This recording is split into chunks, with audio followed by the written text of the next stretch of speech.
আসসালামু আলাইকুম সম্মানিত সুধী, আপনাদের স্বাগত জানাচ্ছি আরও একটি নতুন এপিসোডে।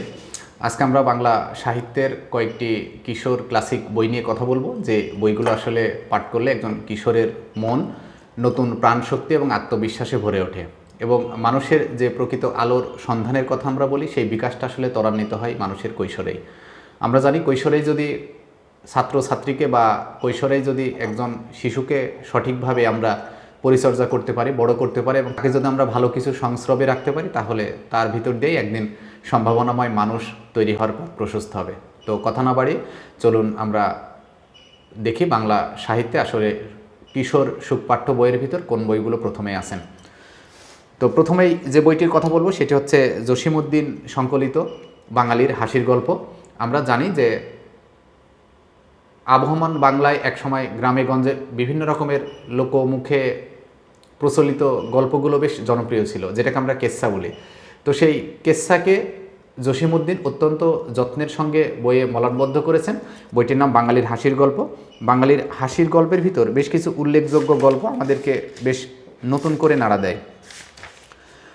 নাড়া দেয়। গল্পের সূচি যদি আমরা দেখি, তাহলে দেখি গল্পের প্রথমে আছে গোপার বউ, আয়না আবিষ্কারের কাহিনী এবং আয়না প্রথম মানুষ দেখার পরে মানুষের ভিতরে যে কী প্রতিক্রিয়া হয়েছিল সেই বিষয়গুলো সম্পর্কে নির্দেশ করে।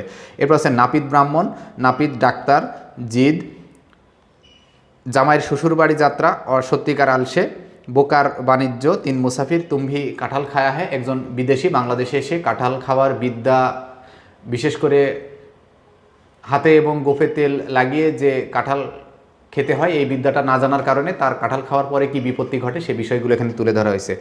শেরটা কত বড়, সমানে সমান, ঠাকুর মশায়ের লাঠি, মাঝি ও পণ্ডিত, আমের স্বাদ, অনুমতিপত্রকে দেখাইবে, শ্বশুর জামাই ইত্যাদি খুবই সুন্দর, শ্রুতিমধুর এবং অসামান্য হাস্য রসাত্মক গল্প নিয়ে বাঙালির হাসির গল্প বইটি প্রকাশিত হয়েছে। বইটির এখন পর্যন্ত আমরা দেখি ফেব্রুয়ারি 2015 পর্যন্ত বইটা 16 বার মুদ্রণ সম্ভব হয়েছে এবং 16 বার মুদ্রিত এই বইটি বাংলা ভাষা ও সাহিত্যে কিশোর পাঠ্য হিসেবে খুবই গুরুত্বপূর্ণ স্থান অধিকার করে আছে। এর পরের বইটির কথা যদি আমরা বলি, তাহলে লেভ টলস্টয়ের সেরা কিশোর গল্প।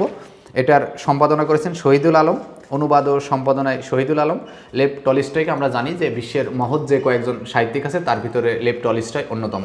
আমরা যদি জার্মানির গেটেকে ধরি, আমরা যদি ব্রিটেনের শেক্সপিয়রের কথা বলি এবং আমাদের এই ভারতবর্ষে রবীন্দ্রনাথ ঠাকুর, এবং সেই দিক দিয়ে বিচার করলে রাশিয়াতে আছেন লেভ টলস্টয়। রাশিয়াতে লেভ টলস্টয়ের লেখা গল্প, লেভ টলস্টয়ের লেখা উপন্যাস রাশিয়ার সমাজ জীবন, রাজনৈতিক জীবন এবং সামাজিক জীবনের প্রত্যেকটি পরতে পরতে পরিবর্তন আনতে এক দারুণ ভূমিকা রেখেছিল। তো লেভ টলস্টয়ের রচনার সেরা কিশোর গল্প নিয়ে এই গল্প সংকলন সর্বমোট 8টি গল্প রয়েছে। 8টি গল্পই বেশ ভালো গল্প।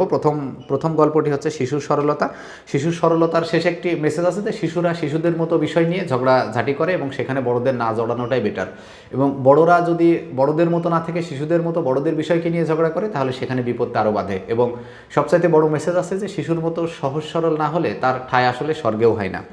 এরপর আসে মানুষ কী নিয়ে বাঁচে। এই গল্পটার প্রধান যে মিথ সেটি হচ্ছে মানুষের আসলে বাঁচতে হয় কাকে অবলম্বন করে। এখানে ঈশ্বরকে খুব বড়ভাবে ব্যাখ্যা এবং বিশ্লেষণ করার সুযোগ আছে, এবং মানুষের কী নেই এবং মানুষের কী আছে, কী নেই কী আছে এবং মানুষ কী নিয়ে বাঁচে, এই তাত্ত্বিক 3টি প্রশ্নের সহজ সমাধান আছে এই মানুষ কী নিয়ে গল্পের ভিতর।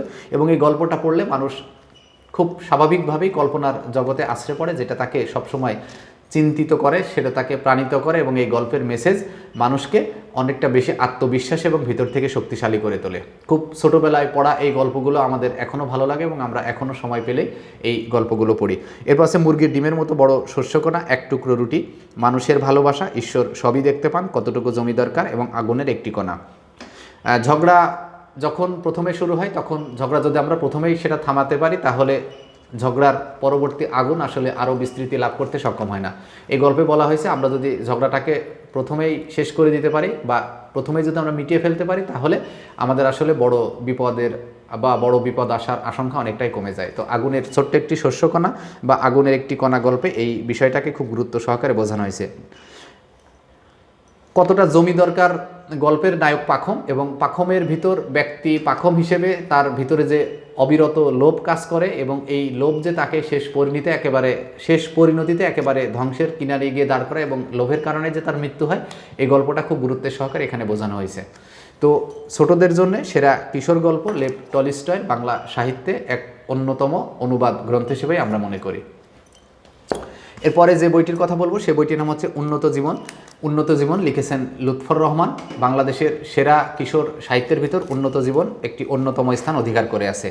এবং প্রবন্ধ গ্রন্থ শেখ ডক্টর লুৎফর রহমানের আমরা জানি যে সবগুলোই প্রায় উন্নত, যুবক জীবন, মহৎ জীবন এবং উন্নত জীবন, প্রত্যেকটা বই বেশ মূল্যবান এবং বেশ গুরুত্বপূর্ণ। আমরা মোটিভেশনাল বইয়ের ক্ষেত্রে আমরা বিদেশি বিভিন্ন বইয়ের উদাহরণ দিয়ে থাকি এবং বিদেশি বই থেকে আলোচনা করি।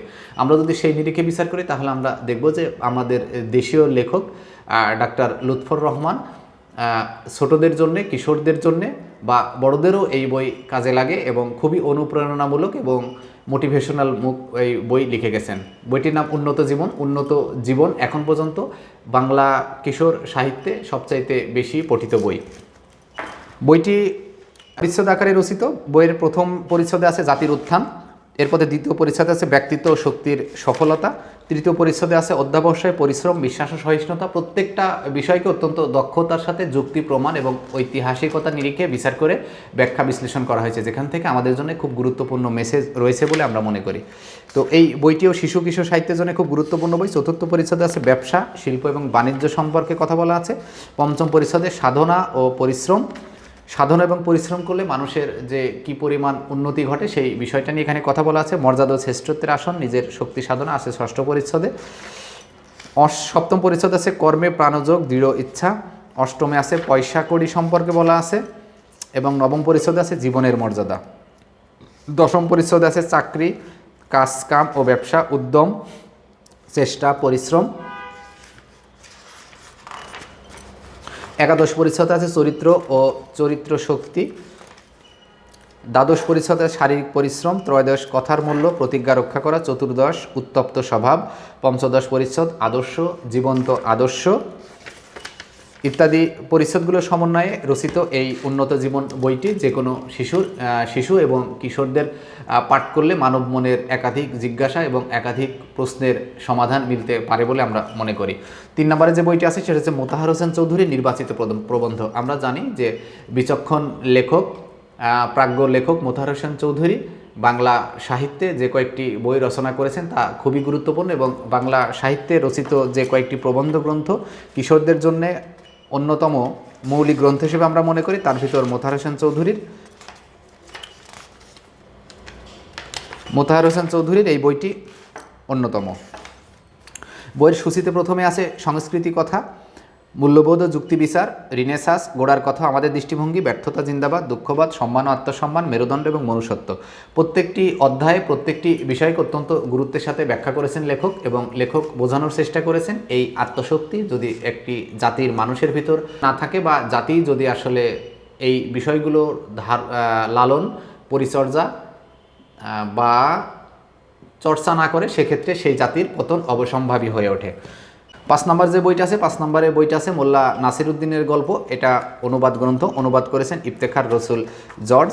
মোল্লা নাসিরউদ্দিনকে আমরা জানি হাস্যরসাত্মক একজন ব্যক্তি এবং তুরস্ক থেকে ইরান পর্যন্ত পুরো এই অঞ্চলে মোল্লা নাসিরউদ্দিনের গল্প বেশ বিখ্যাত। মোল্লা নাসিরউদ্দিনের গল্পের ভিতর আমরা চরমভাবে চাতুর্যতা লক্ষ্য করি, চরমভাবে বিচক্ষণতার পরিচয় পাই এবং কিভাবে প্রতিকূল পরিস্থিতিকে নিজের আওতায় এনে সেটা নিজের নিয়ন্ত্রণে নেওয়া যায় সেই বিষয়গুলো আমরা মোল্লা নাসিরউদ্দিনের গল্প এবং কথার ভিতর দিয়ে আমরা দেখতে পাই। তো মোল্লা নাসিরউদ্দিনের এই গল্পের বই বাংলা ভাষায় আমাদের জন্য অনুবাদ করেছেন ইফতেখার রসুল জর্জ। তো মোল্লা নাসিরউদ্দিনের এই বইটিও বাংলাদেশের কিশোর সাহিত্যের একটা অন্যতম অনুবাদ গ্রন্থ হিসেবে আমরা মনে করি। এবং সর্বশেষ যে বইটির কথা বলবো সেটা হচ্ছে ঈশপের গল্প। আমরা জানি যে শিশু কিশোরেরা গল্প শুনতে ভালোবাসে এবং গল্পের ভিতর দিয়েই তাদেরকে যে শিক্ষাটা দেওয়া হয় সবশেষ সেই শিক্ষাটাই তাদের মানব মনের ভিতর এক অপূর্ব রেখাপাত করে। তো শিশু কিশোর গল্পের ভিতর ছোট ছোট গল্প আকারে ঈশপের অনেকগুলো গল্পের কথা বলা আছে এখানে। তো প্রত্যেকটা গল্পই আমাদের জন্য নতুন নতুন মেসেজ দেয় এবং প্রত্যেকটা গল্প পাঠ শেষে আমরা নিজেদেরকে নতুনভাবে আবিষ্কার করি। এবং গল্প যখন আমরা পাঠ করি তখন আমরা যদি গল্পের কেন্দ্রীয় চরিত্রে নিজেকে মনে করি তাহলে আমাদের এই গল্প থেকে শিক্ষা নেওয়ার সমূহ সুযোগ আছে বলে আমরা মনে করি। তো সবাইকে আগামী পর্ব দেখার আহ্বান জানিয়ে শেষ করছি আজকের মতো। আল্লাহ হাফেজ।